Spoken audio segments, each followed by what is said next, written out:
This is the Horse Radio Network. This is episode 267 of the Dressage Radio Show on the Horse Radio Network.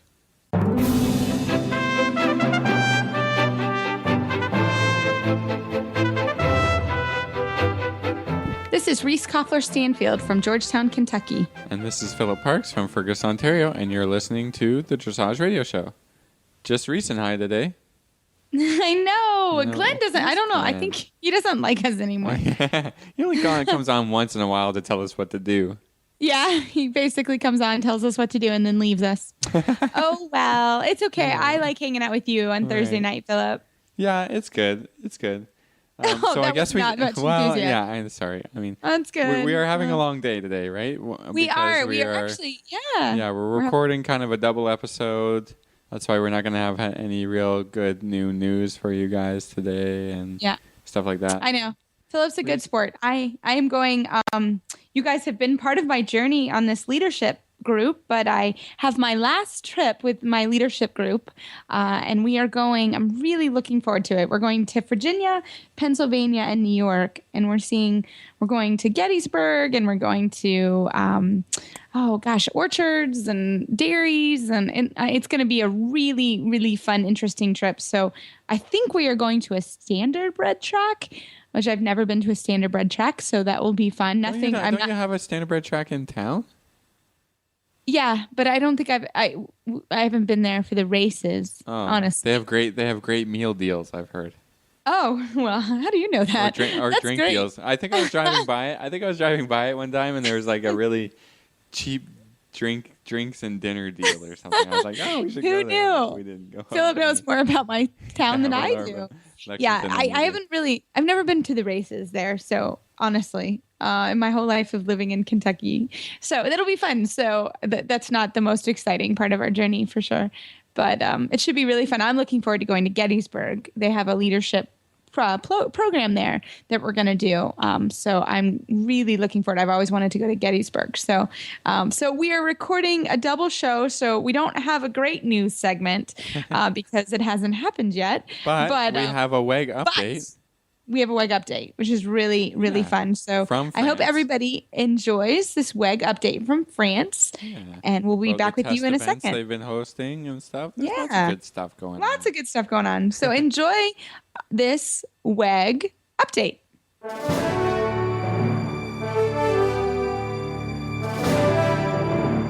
Well, I am back with our WEG update for 2014, and I am with Darlene Ricker, our reporter for the WEG.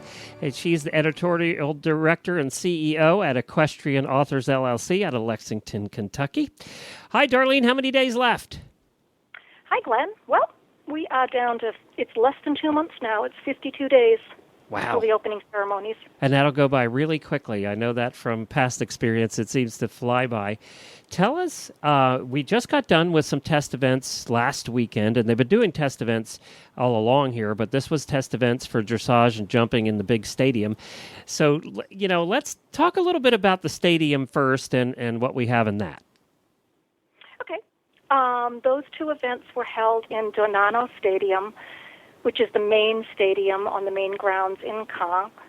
And that is a beautiful, beautiful renovated soccer stadium, which they call football, of course, over there. So it's really a sports arena. It's very different than most venues that you'll see here in the U.S.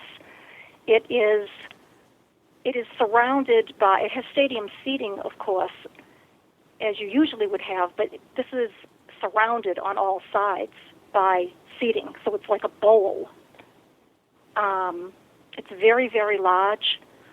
Well, the thing about the soccer stadiums is the seats tend to be, I don't know how to say this, with our stadiums or football stadiums here in the United States, they tend to be more upright. There's a harder angle to the seating. And what I've noticed about the soccer stadiums, and it appears this one's that way, is that the seating is not as much of an angle. So it is truly more of a wide open bowl shape. It is, and you feel like, in most of the seats, you feel like you're sitting on the field. You feel like you're part of it, and the horses notice that as well. It's different for some of the horses who haven't competed in Europe. There are other stadiums like that in France, similar setup, but it's not common here in the U.S. or elsewhere. Well, now there were two things. The dressage, which happened last weekend, and they had a number of riders come in to do the test. And a test event is not a horse show. It is really a chance for riders. The riders agree to do it because they want to see the venue and get a little bit of a head start. But it's mostly for the organizers of the event, the FEI, and everybody else to coordinate and get their act together and make sure they have everything right before the main event. That's right. It's as Fabien Grobon, the CEO of Normandy Games, said to me. It's that old saying, "The devil's in the details." So at this point, it is the details. It's all the nitty gritty. It's procedures, it's the footing, it's reporting the results, the technology, and really it's how the teams work together, how they plan to work together at the actual event. And I don't mean by teams, national federations. I mean the NOC, Normandy Organizing Committee, the different teams for the games. In other words, the volunteers, the people running the stabling, the people reporting the results, because they all have to work together. And that's really what makes a big part of what makes a World Equestrian Games successful or not, is how smoothly they run. And that comes down to the people cleaning the stalls, providing the bedding, providing the hay, providing the feed. I mean, it's just everything.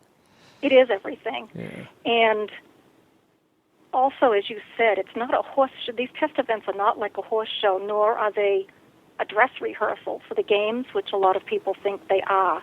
It's the testing. It's not an exact replica of what will be at the games. And another reason for that is, the organizers, and they've said this, they want to leave a lot of surprises. They don't want someone to go to the test event and then say, well, okay, I've seen it. I don't need to go to the real thing.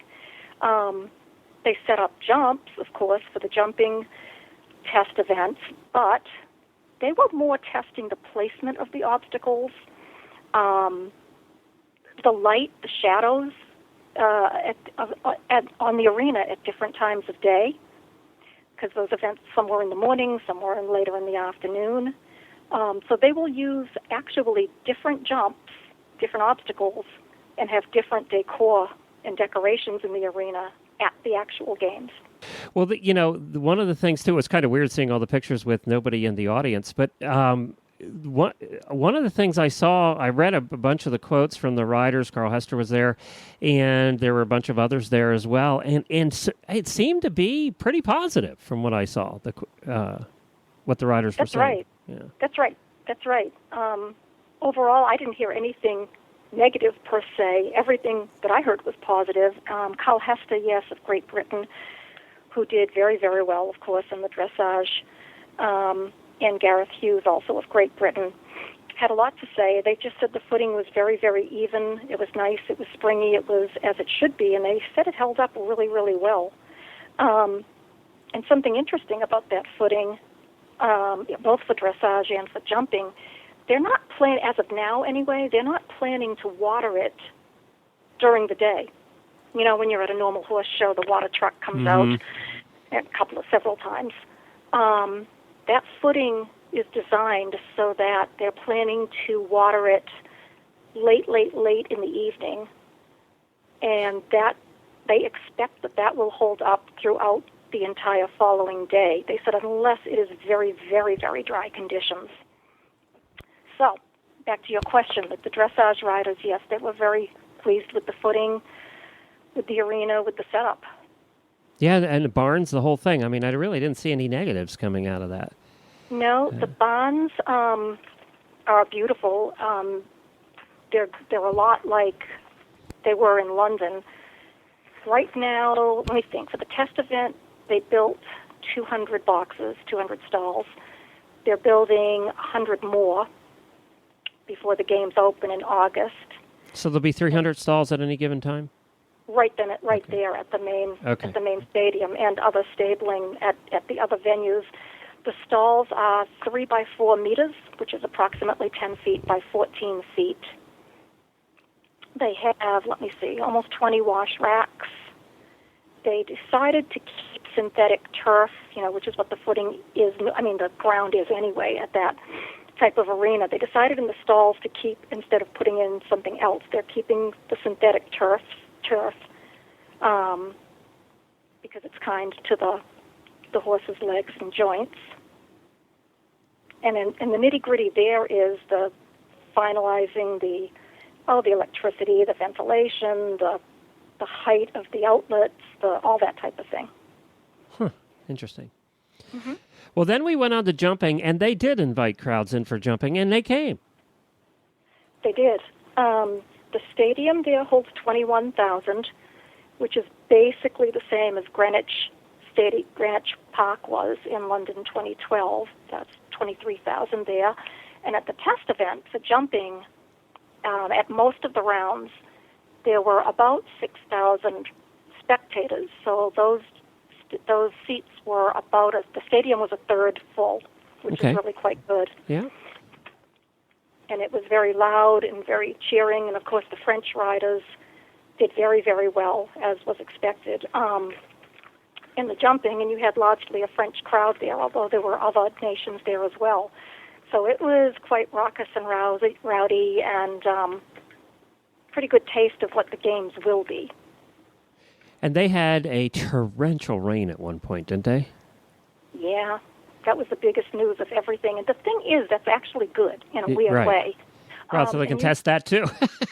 Yeah, that's about I hate to say it, because it could be worse, but in my mind, that's about the worst that can happen at an international horse event. And you may remember, Glenn, at the 2010 games here in Lexington, when they had the test event the year before for endurance. Oh, it was awful. It was, yes, it was an entire day of like 10 inches of rain. It was awful. Right. And Emmett Ross, who was the discipline manager there, I spoke with him, and I remember him telling me, this is the worst day of my life. He was about to hang himself. The thing went off. The test event went off, and everything was okay, but it was miserable. It was miserable for everybody involved, the riders, the reporters, the volunteers, the judges. It was a miserable, yucky Kentucky day. It was. So everyone was delightfully surprised when we had the actual games, and Endurance Day was fabulous. Yeah, Beautiful. I mean, the mud. That's one thing Kentucky can get is mud. I mean, there was a ton of mud. Right. Oh, it was a mess. and those torrential downpours. And we won't be surprised if there is rain in Normandy at some point over those 16 days. So anyway, it's actually good that it happened. And Lauren Huff, the U.S. rider who competed there in the jumping test event, said that she was actually glad for that same reason, that it had rained. And she said that the footing held up well, except that for a short time, just a couple of rides after the rain had stopped, she said the footing got just a little bit sticky. And that's something they're working on, and they're going to have that all fine-tuned before the actual games. But here's what happened during that. That was on the last day, the 26th, Thursday, during the Grand Prix. And during the first round of the Grand Prix, all of a sudden the skies opened. Didn't happen for very long, but it was just like in Kentucky, long enough. It doesn't take long when it rains that hard. Thunder, lightning, hell, brimstone, damnation, everything. Just absolute downpour. They had to halt the competition for 30 minutes.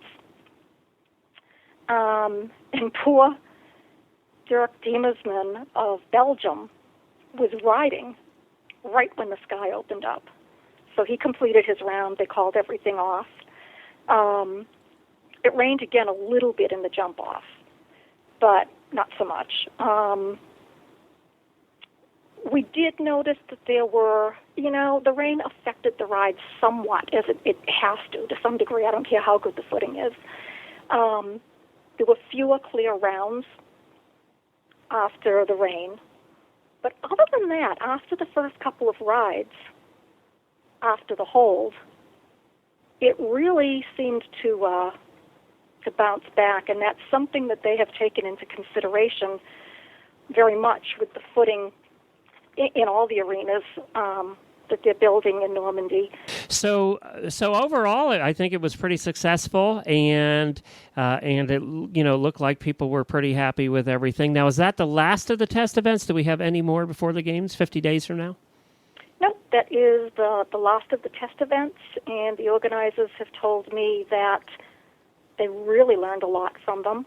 Even though they all ran very smoothly, there's always something you can learn, and they said they feel they are 95% ready, so they have 5% more. Well, you're never 100% ready. Ever. That's true. I know that. I used to do events and shows. You're never 100% ready. That's and if true. you say you are, you're lying. So, Right. well, that's great. So we just are in the countdown phase now. I know tickets are still available. There's still a lot of events left with tickets available, and when you have stadiums with 20,000 seats, that helps that. But That's right. And you can go on the website, normandy2014.com, find information, tickets, lodging, even interviews with the riders. There is pretty much anything you need is there if you're still thinking of going. And there are still rooms, and there are still tickets.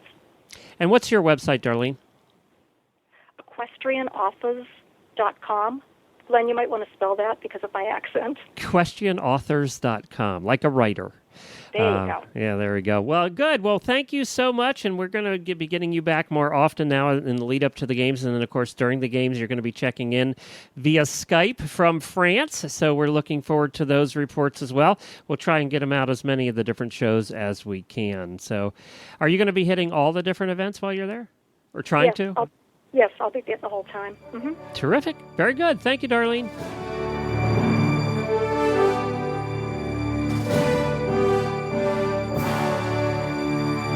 That was a really cool update. I'm so jealous of everyone going to France. It just sounds so fun. Can't wait for the games. Actually, you know what? Can't wait for. Have you seen the lineup for Aachen? Oh, Aachen's going to be awesome. All the top riders are going to be there, huh? Yes. It's like the pre-WEG showdown. Oh, it's so exciting. I've never been to. Yeah. Allegro? Yeah, and all 80% Damon club. Hill? Yeah, I don't know if he's made the 80% club, but Isabel there just made the 80% club. So, of course, Damon so Hill's made the 80% club. I think so. If not, he's come very close. But I don't know what the Dutch combinations are going to Aachen. But there'll be a bunch of Americans. So it's gonna be so exciting. I'm not gonna lie. Yeah, I hope we can watch it. Find some way to watch it. I'm sure there's a way to do it. Yeah. We will stream it. We will give you guys the website for sure. Well, we have a great show tonight, don't we, Philip? Yeah, tell me about it. Yeah, so we have tonight, we have a good friend. We're checking in with Rachel Calabria from Texas. She is our trainer who we told not to be a trainer, but she did it anyways. And she just did a very, very cool European journey to Germany. And she's going to tell us about it. She did her prereq for her certification. And it's a really cool. It sounded really awesome, yeah. It sounded awesome. I wanted to go, but she said you have to jump. You have to jump high. So that kind of, took it out for me. But she is fabulous, and she told us all about her trip to Germany. So looking forward to that. And to end, we have a total saddle fit trainer tip of the week. So we're going to look forward to that. It's a listener question this week. Yeah, we're going to answer some listener email, which we'd love to do. So that's cool. It's great. I think it's going to be a fun show. It is, absolutely. So right after this commercial break from Benefab, we are going to go talk with Rachel. And we are lucky enough to talk about our Benefab products that we received a couple weeks ago that I am in love with. I am still using that blanket on my leg, which has been really helpful with circulation after surgery. I hope you don't wear that thing out. We're going to have to keep getting updates about your blanket and how it's going. It'll be me, little kids take their blanket everywhere. I think it's a good idea. Yeah, I think I'm going to take it with me on my leadership trip so I can wrap up in it at night. So that's a great tip, Philip. I love it. So my Benefab blanket is fabulous, really helping with my circulation in my leg right now as I am sitting with my foot up from surgery. So loving that. Well, we also got some great socks. Are you able to get the sock on your foot? Or I can't get the sock on my foot because it's wrapped up. But I was wearing the socks a lot before surgery because I was having so much problems with my feet. Pain in your feet. Mm-hmm. Yeah, and absolutely phenomenal. I would wear them at night. Actually, I would go to sleep with them, and really, really amazing product. And it really did help me stay out of surgery a little bit longer. Finally grabbed me. But so and we're all on our feet a ton. Yes. And I would love the socks. I just wanted to bring up the socks. I wondered if you can get your foot into them because I know you were wearing them a lot before, and mine are constantly being washed because I don't like to wear socks day after day. But I mean, I'm like, I gotta throw these in, so it's helping me actually to do more laundry. I'm sure Meredith loves that. Sort of kind of a weird way. But I'm like, I want to wear my Benefab socks. Got to get them clean, sort of thing. Not in the dryer, of course. Yes, not in the dryer. I think maybe Benefab will send you another couple pairs of socks, man. Maybe. so I don't have to wear the same ones every day. Yeah. Yeah, that's awesome. But they really are great socks, and I'm looking forward to wearing them in the winter because I really think they're going to keep my feet warmer because of increased circulation. So it'll be great as soon as I guarantee it. Yeah. And as soon as I get my bandage off my foot, they're literally going to be the first socks I wear because they'll help with the circulation post-surgery. So who knew that we would get so much benefit from them? So wonderful I'll keep products. everybody updated about how many washes I get. Maybe I'll start counting the washes. I know. Meredith they look is great. loving. I mean, they just pop right out of the wash. Hang them up to dry. They look great. Great stuff. And Meredith is happy you're doing more laundry. I love it. Well, we want to thank Benefab for our products. They're wonderful. And if you have any questions about the products, feel free to give Benefab a ring, or Philip and I, we'd love to talk to you about them.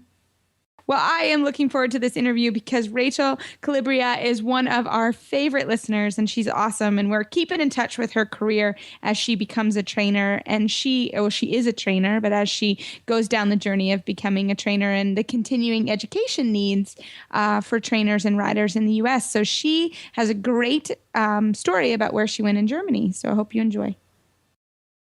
Well, it is so fun tonight. We have our biggest fan and the one person that didn't take our advice, which we appreciate. Rachel Calabria. She is our trainer in Texas who did not take our advice, but she just had an awesome trip to the Westphalian Driving and Riding School near Munster, Germany. And we are friends on Facebook, and Philip and I are keeping in touch with Rachel to see how her career is going. So, Rachel, I was so excited to have you come on and update us on what you've been up to and your journey to become, or now you are, a dressage trainer. I am. It's legitimate now. It's for real. It is. I feel like it's such a privilege to be able to come back on and tell you that it's legit. So hi. Hi, legit dressage trainer. We're so proud of you. We are truly very, very proud of you, and so glad you did not take our advice to become a dressage trainer. So thank you. Well, tell us about this trip. How did this trip to Germany all come about? Oh my gosh. It's the trip of a lifetime. First of all, it's amazing. I'm down here in hot Texas, and to just get out of the weather and go see cooler weather was amazing. So I went to the Westphalian. I like to abbreviate and just say the riding school. I didn't actually do any driving. Just outside of Munster, and so it's about a 3-week course. It's through the German FN. And it's actually a rider certification program. They have several levels. And I had to do my prerequisites for the trainer program that I'll be doing in September. So I passed, which is really good. And it's a combination of dressage and jumping and theory, and you're tested in all three aspects. So the language barrier can get a little interesting, but everybody tries really hard to communicate the best. And it's a really, really spectacular opportunity because they have such a great system and a great program. If anybody has any inkling of the German system, it's really look into it. It's a great system. But they really make sure that you're pretty proficient, and you get a little bit of a butt kicking, which is always really nice. But you really come away a completely different rider. They really kind of drag the good stuff out of you and get rid of some of the bad. And it's such a tremendous experience. So how did you find this school? This is really cool. I didn't even know it existed, to be honest.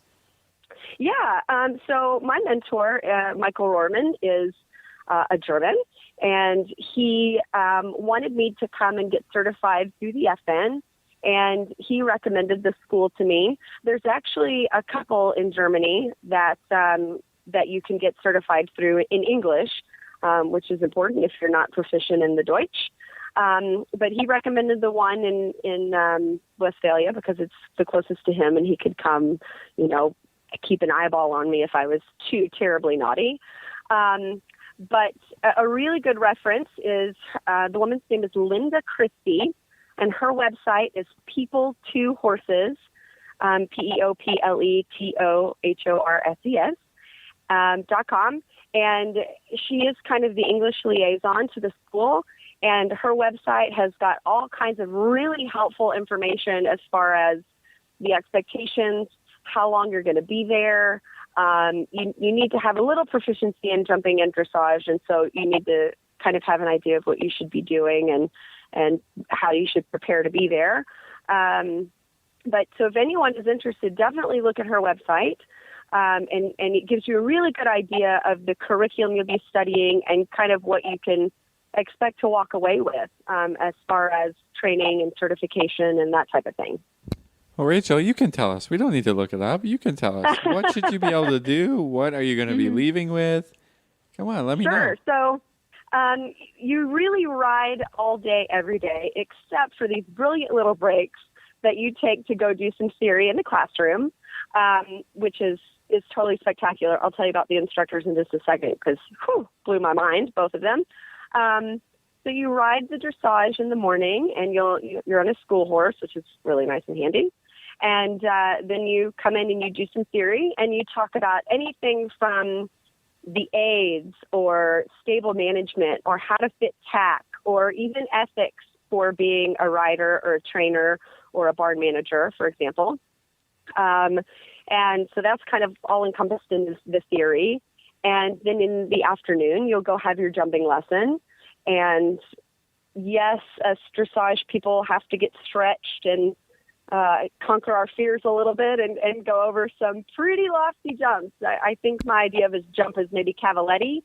How big? How big do I have to jump? How big? That's what I need to know. So for the rider pass I just took, it was, I think, 80 centimeters. Not really good with the number translation. And then for the trainer pass, I'll have to jump a meter 10. So that's 3.9. Meter 10 is big. 80. That's 3.9. That's 3.9. Yeah, it's a fence. It's a fence for sure. That's a jump. Oy. Yeah, it is. And then I'm out. I'm out. Yeah, no, you'd be fine. No, I'm out. And then after that, you have some more theory. You can do it. The school horses are brilliant. They're certainly not push button because that's not fun. But if you kind of stay in your position and do the correct things, they're lovely. I did have one little interesting incident. I didn't have the dignity to get totally dumped off, but my horse was very kind and let me just step off when we had kind of a little run-in with the fence. Thank you, Redonda. I appreciate that. But yeah, so you really kind of get the whole package. You run the gamut from being able to ride and have a good understanding of the theory of riding, how you ride on the contact and where the driving aids come in and bending and all these fun things. And then as well as strides in the jumping, for example, and even the contact and jumping is a little bit different, but pretty similar. And then the instructors. Oh my gosh. So I'm a little embarrassed to admit that I was not as familiar with Mr. Stefan Wolf as I probably should have been. His absolute patience and never-ending knowledge is such an amazing thing to be able to ride with. If you don't know who he is, look him up, learn about him. If he comes to your town, ride with him. He's terrific. But he is kind of the English teacher there. And so we rode with him every day, and we really got to know one another. I think there were maybe some tears from a few of the students, but he absolutely wants you to do well, and he's so encouraging. So Mr. Stefan Wolf, thank you. If you ever hear this, You were a blessing and really patient with us, and we all completely appreciate it. So you were okay speaking English. You did not have to be proficient in German to go to the school. Certainly not. No, they have an English program that really draws people from all over because it's becoming, more of a common language. We had a girl from Dubai. We had a girl from Panama. There's been students from South Korea and Australia and England, and we had a girl from South Africa. So you really get a good diverse group of students. Each class for the English speaking has between 10 and 16 students.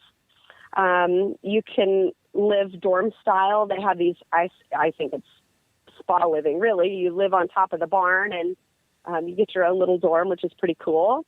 You wake up, you do barn chores, and then you ride, and then you do theory, and then you ride, and then you do theory. And then you all sit down and have dinner and laugh about the day, and you get up and you do it all over again for 3 weeks. Sounds like fun. Yeah, sounds like my life, actually. Yeah, I had my fingers dug in the dirt as I was being dragged out on the last day. I didn't want to go. But I missed my students and my ponies, so I did come back, but I'm excited to be back in September for the trainer course. And the trainer course, tell us a little bit about that. So the trainer course is a little different. You certainly have to do the riding proficiency, jumping, and dressage. You do the theory exam as well. And then this time they throw you 2 curveballs. One is the lunging exam. So you do have to be able to lunge a horse. And then the next exam is a teaching exam. So you have a dummy student, you have a volunteer and they come be your student.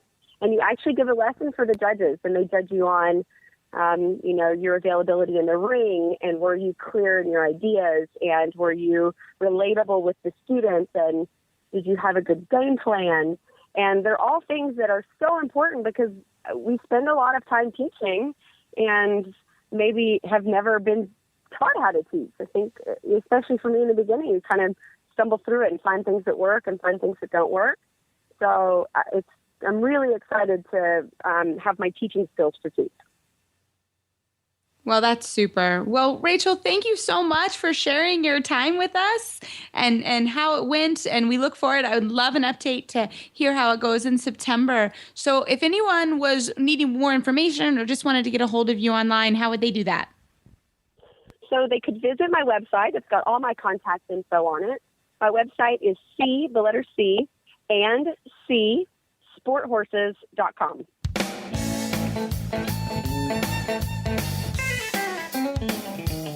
Hi, Glenn here, and we are very excited to welcome our first network-wide corporate sponsor, and that's EasySignsOnline.com. I have the founder of that company with me, Wayne. Hello, Wayne. Hello, Glenn. Welcome to the network. We're very excited to have you as our official sign company for the Horse Radio Network. And I know Easy Signs Online has been around for a long time and is one of the leading manufacturers of farm signs in the country. Well, thank you. It's good to be aboard, and we look forward to creating some great farm signs for your customers as well. Well, I know that you started how long ago, Easy Signs Online? It's been about 14, 15 years now. And you started with farm signs. I started with exclusively horse farm signs and have since branched into business signs, farm signs, retail signs of any kind. Churches, all kinds of things. Churches, a lot of churches we do. Housing developments. You name it, yes. Yeah. Yes. Well, now you offer a wide variety of signs, and one of the reasons that we're excited that we're going to be dealing with you. You offer all different price points, no matter what size farm, whether you have a small personal farm with 2 horses in the backyard, or a large farm with 100 horses, and you're a breeding farm or a training farm. It doesn't matter. You have a sign to fit all of those budgets. Correct. We have small signs and large signs to fit just about any farm budget out there. Yes. And now you have also, I know, you work with them to create custom signs with their logos, and your artists are very experienced at doing that. Just about everything we do, even the day-to-day run-of-the-mill signs are custom to some extent. But yes, we can get very elaborate and very detailed with the custom work that we can do. So no two signs are alike. Now, you've done a number of signs for our hosts, including Jamie of the Horses in the Morning show, Flyover Farm, and she has it out front of her house. And that was a custom sign, that was unique. She wanted a jumping horse and a jet fighter, and they put together a really neat sign for that, your artists. Yeah, that's just a quick example of what can be done. And in fact, that if anybody wants to see it, there's a picture of that on the home page in this rotating slideshow at the top. You can see a picture that she sent me after she mounted it in front of her farm. Now, as far as price points, you have, as I said, you have anything from stall nameplates for what $30, $40. $39 they start, and they can go up from there. You can get very elaborate with very big carved text, gold leaf style signs. So it's pretty unlimited as to what you can get on your sign. But if I want one for out in front of my farm, what options do I have? I know there's a number of different styles and. Well, for the horse farm signs, the most popular style we offer is what we call New England style signs. And our website features a very unique step-by-step process where you can go through one step at a time, choose your sign size, choose your sign style, and it keeps a good track of what you choose and all of the prices along the way, so you can see exactly what you're getting into.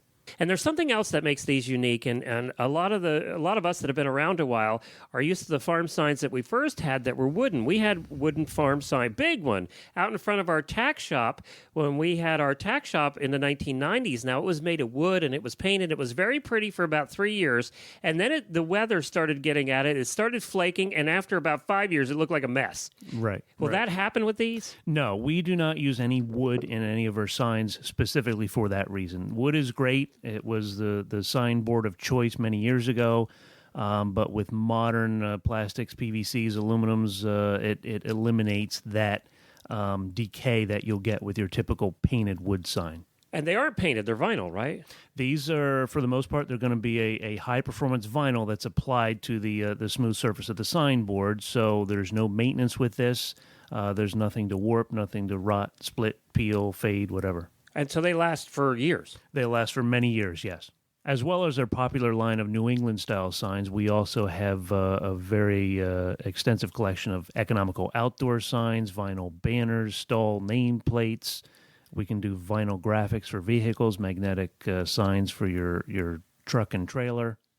And I know you do a lot of magnetic signs for trucks and trailers for horse people for their farms. Yes, just keep in mind it doesn't stick to an aluminum trailer. It doesn't stick to an aluminum trailer. That has come across the phone waves a few times. So. Yeah, it will stick to your metal car, but not yes. to your aluminum trailer. Most aluminum trailers, you'll have to get a vinyl decal, not a magnetic sign.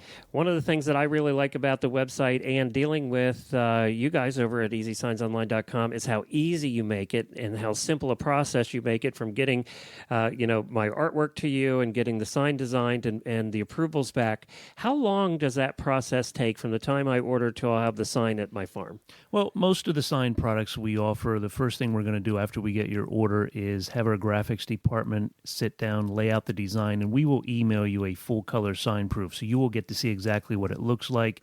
Obviously, changes can be made to suit, but once we get your approval, typically these signs take about 2 weeks in production, unless you get one of the more elaborate carved style signs. Then they're 3 to 4 weeks in production. But overall, it's fairly fast turnaround.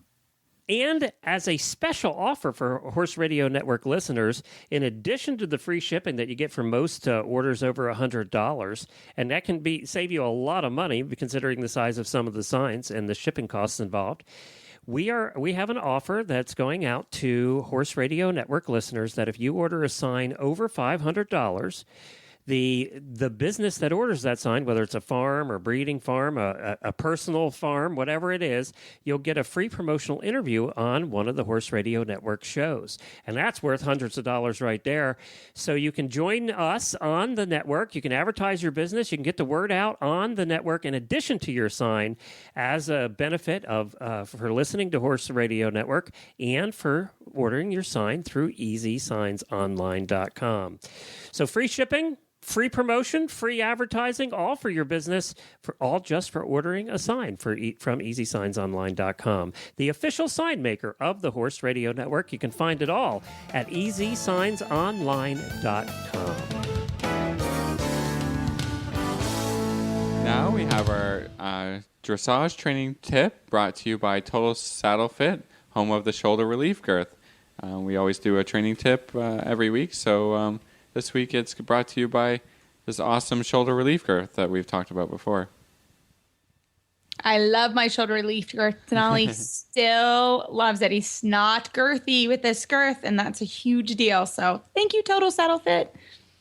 All right. Well, this week, Reese, we got a listener question from Gina, and I'm going to read this out for us, so hold on for a second. Hello, Reese and Philip. I finally thought of a question to send in for your listener question segment. What exercises do you recommend for when you're sharing the arena with another rider or riders? It's one thing to work on lateral movement, serpentines, etc. when you're in the arena alone, but I am not as good as coming up with creative ideas when I'm stuck sharing with other riders. Assume that you're riding with another... Sorry, but I think that's about it. I mean, that's a good summation, I think. How do you get out of following the leader mode sort of thing, Reese? Yeah, that's a really good question. I hear at my barn, we're really spoiled because usually there's no more than 3 or 4 horses in the ring at the time. And on Saturdays, we actually, some Saturdays I need to condense the day or whatever because I'm busy. And so I say, okay, I want everybody in the ring, or I'll be in the ring from 8 to 10. And then it's sort of a free ride. People come in and they ride when they want. And, sometimes it can get quite crowded. And I like that because a lot of times when people are having their lesson, it's maybe 1 or 2 other horses in the ring. And that can be an issue because, obviously when you go to a horse show, there's going to be a lot of people in the ring. So there's a lot of good things about, a lot of people doing a lot of different stuff. Yeah, so everybody exactly. You can totally get intimidated by riding. Everybody wants to get that shoulder in done, or somebody's doing half pass, and it's very intimidating to ride at a show with all these dressage riders. And I think it's really good that, this is a great question because at home, at least, in theory, you are riding with people that you like and that most times, I'm sure, and that you can work with and you can kind of communicate maybe differently than you can at the horse show. At the horse show, I am a communicator. If I want to go down the center line, I holler out center line. Or if I want a diagonal, I holler out diagonal. So everybody knows where I'm going.